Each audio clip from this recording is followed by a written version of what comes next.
تعرضت لموقف فودافون كاش عن طريق ان حد كان عايز يشتري حاجة وقال لي هحول لك الفلوس على فودافون كاش على 3 مرات.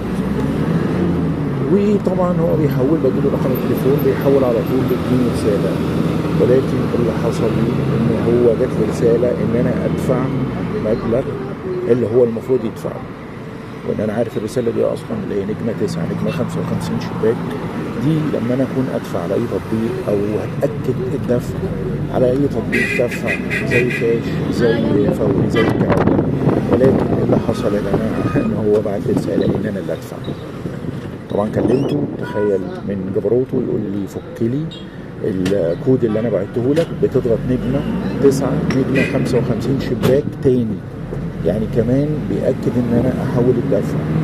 لما قلت لهم خلاص صوب والكلام ده قفل التليفون وشكرا. فيا جماعه احذروا من موضوع الكاش، لازم تتاكد من الكود.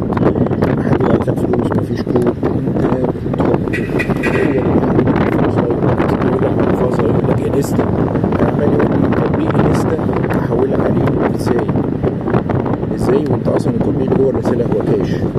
كلام متضارب وكلام متناقض.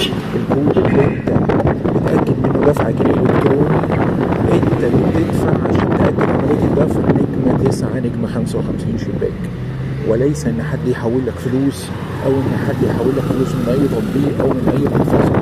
الكود ده يا جماعه هو كود الدفع، انت اللي بتدفع.